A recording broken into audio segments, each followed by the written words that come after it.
Olá! Hoje a gente vai mergulhar de cabeça no universo das negociações de alto risco, sabe? Aquele mundo onde uma única palavra, uma frase, pode ser a diferença entre a vida e a morte. Imagina só a cena. Essa frase foi dita para Chris Voss, que era nada menos que o principal negociador de sequestros internacionais do FBI. Isso aconteceu durante uma sessão na Faculdade de Direito de Harvard. Mas calma, não era um sequestro de verdade. Era uma simulação, um desafio do mais alto nível. E o detalhe é, do outro lado da mesa não tinha criminoso nenhum. Tinha, na verdade, os maiores especialistas em negociação do mundo, os professores de Harvard, armados com pilhas e pilhas de teoria.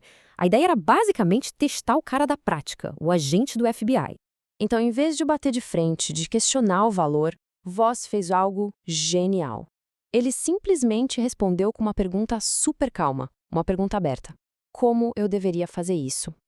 Com essa frase, ele devolveu todo o peso do problema para os sequestradores. E o resultado? A tática do Voss, que nasceu ali, no calor do momento, em situações reais de vida ou morte, deixou os professores completamente sem saber o que fazer. Esse momento mostra bem o choque entre dois mundos. A negociação de verdade, aquela que vale vidas, não é um jogo de lógica, como os livros diziam. É outra coisa, algo muito mais visceral. Pois é, durante décadas, a principal ideia sobre a negociação era que as pessoas são seres racionais. Uma ideia muito bonita no papel, mas que, no mundo real, estava falhando e feio. A realidade cobrou um preço bem alto por essa crença na racionalidade. Uma série de desastres, um atrás do outro, provou que tratar uma situação humana super tensa, como se fosse um problema de matemática, era um erro fatal. Simplesmente não funcionava quando as emoções estavam fervendo. A teoria da época, que também veio de Harvard, focava nessas técnicas de resolução de problemas. Era tudo muito lógico, muito racional. Só que tinha um probleminha. Essa abordagem ignorava o elemento mais importante e imprevisível de todos: as nossas emoções. E aqui está o pulo do gato. Nós não somos robôs lógicos. As nossas decisões são quase sempre guiadas por medos, por desejos, por emoções, que muitas vezes a gente nem percebe que estão ali. E a ciência, hoje, confirma isso. A pesquisa do Daniel Kahneman, que até ganhou um prêmio Nobel, mostra que o nosso cérebro tem dois sistemas. Pensa assim, o sistema 1 é rápido, instintivo, emocional, é o nosso piloto automático. O sistema 2 é lento, lógico, analítico. E a verdade é que, na maior parte do tempo, quem está no comando é o sistema 1. O lógico, o sistema 2, só entra depois para tentar justificar a decisão que a emoção já tomou. Então, entendendo isso, o que o Voss e o FBI fizeram? Eles criaram um sistema novo. Um sistema que não tentava ignorar as emoções, mas sim entendê-las e usá-las a seu favor. Mas calma. Empatia tática não é o que parece. Não é sobre ser bonzinho, concordar com a outra pessoa ou sentir pena. É sobre entender a perspectiva dela tão bem, mas tão bem, que fica possível enxergar o que realmente está acontecendo ali, para então encontrar uma saída. Uma das ferramentas mais simples e, acredite, mais poderosas é o espelhamento. É quase um truque mental de Jedi. Basicamente, ele cria uma conexão imediata e faz a outra pessoa querer continuar falando, revelando mais e mais. E é muito simples de fazer. Primeiro, escuta com atenção. Segundo, repete as últimas palavrinhas que a pessoa disse, com um tom de pergunta. E terceiro, e essa é a parte mais importante, fica em silêncio.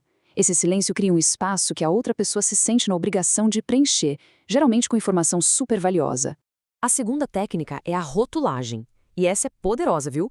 É o ato de identificar a emoção da outra pessoa, colocar essa emoção em palavras e dizer isso para ela. Algo como, parece que essa situação é muito frustrante.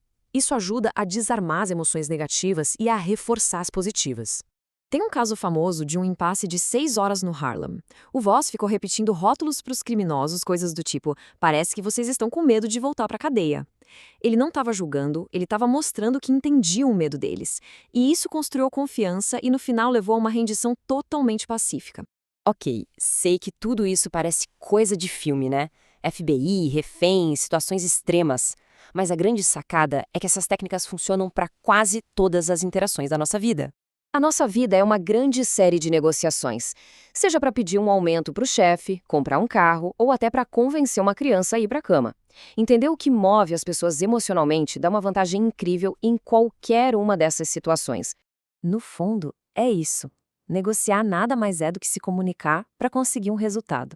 O objetivo é sempre conseguir informações e influenciar um comportamento. E se a gente parar para pensar, isso se aplica a quase toda a conversa que a gente tem. E agora, para a gente fechar com chave de ouro, vamos falar de uma palavrinha que, para dominar a negociação, a gente precisa reaprender a usar. Uma palavra de 2 letras. É um não. A gente tem um pavor danado de ouvir não, na verdade. Desde criança, a gente aprende que não é rejeição, é o fim da linha, é um fracasso. A reação natural é desistir ou ficar irritado. Mas essa visão está completamente errada. Para um mestre da negociação, um não nunca é o fim. Na verdade, ele é o começo. Um não pode significar um monte de coisas. Eu preciso de mais tempo, eu não entendi direito, eu não me sinto seguro com isso. O não é uma oportunidade de ouro para a gente entender o que realmente está acontecendo. Então, ao invés de ter medo do não, a gente precisa abraçar essa palavra. É a partir do não que a negociação de verdade começa. Ele não é uma porta fechada, é, na verdade, a chave que abre a porta. E aí fica a reflexão.